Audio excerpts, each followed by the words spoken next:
நல்லா இருக்கீங்களா? வணக்கம் நண்பர்களே. இந்த வாட்டி மிஸ் ஆகாது அப்படின்னு இல்லை, 4-15 காலங்காலத்தில் கலர் ஓடி காலேஜ் போகிறேன் பார்த்தீங்களா, அங்கே ஒரு ஈவெண்ட் நடக்காதான். அங்கே காரியம் என்ன நடக்குன்னா, MBA மேனேஜ்மெண்ட்டில் இந்த ஈவெண்ட் நடத்துகிறாங்க. நம்ம கிளாஸ் கட் அடிக்கணும்ல, அதனால ஓடி வந்துட்டோம். நல்லான விஷயம் இல்லை, ஓகே. ஒரு 150 ரூபா வாங்கினாங்க, நல்ல விஷயம் தான். 3 நாள் பேனல் மீட்டிங் மாதிரி ஆர்கனைஸ் பண்ணாங்க. நல்ல எஃபிஷியண்டாக இருந்து எனக்கு உச்சைக்கு சாப்பாடு சூப்பர் பிரியாணி போட்டு ஒரு தூக்கம் வரும்னு நினச்சி போய் உட்காந்தேன். எனக்கு தூக்கம் வரல, ஆனால் தூக்கம் வந்துச்சு. அதில் ஒரு சார் வந்தார். அவர் என்ன சொன்னார்னா, வீடியோ ஸ்கிப் பண்ணிடாத, கிளியராக கேளுங்க நண்பர்களே. என்னன்னா, அரியருக்கும் அறிவுக்கும் சம்பந்தம் கிடையாது. சொன்ன டைலாக்ல உருப்படியாக இருந்தது இதுதான்ப்பா, நல்லா எஃபெக்டிவ். வீட்டுக்கு வந்து ஒரு நேப்பு லேட்டாக தான் வந்தேன். கரெக்டாக 4:30 போல் வந்து ஒரு நேப், கரெக்டாக ஒரு 4:50 போல் கிரவுண்டுக்கு வந்தேன். கிரவுண்டுக்கு வந்து இன்னைக்கு டேல என்ன ஒர்க் பண்ணா யாக்கர் தான் வர ஓகே பெட்டர். ஆனால் மேட்ச்ல தான் எக்ஸிக்யூட் பண்ணாமல் வச்சிருக்கு, அது ஒரு சம்பவம். மோஸ்ட்லி இனி அடுத்த மேட்ச்லாம் பவுல் பண்ணும்போது கண்டிப்பாக யாக்கர்ல நல்லா ஃபோக்கஸ் பண்ணி யாரு சதாயா குஜராத்தா நண்பன் பொங்கல் லீவுக்கே வந்திருந்தா, நான் தான் பார்க்க முடியல. சைடில் ஒரு ஆள் வந்துட்டு போறாரு, அவர் வேற பார்க்கலன்னா விட்டுருங்க. ஒருத்தர் சொல்லியிருந்தேன் ஆல்ரெடி கமெண்ட்ல, அகிலு பயலுங்க. அப்புறம் ஒரு ட்ரீட் தந்தாங்க, ஓகே போட்டு வீட்டுக்கு வந்தேன். நான் எங்கள் வீட்டில் ஒரு சப்பாத்தி டிஷ் உண்டு, அதுதான். இது ஒரு டிராவல் பண்ண மாதிரி ஒரு சின்ன டிஃபன் தான். டிராவல் பண்ணால் இது எடுத்துகிட்டு போவோம் மோஸ்ட்லி எங்கள் வீட்டிலேருந்து.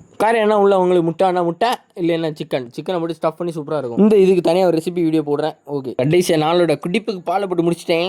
வரட்டா.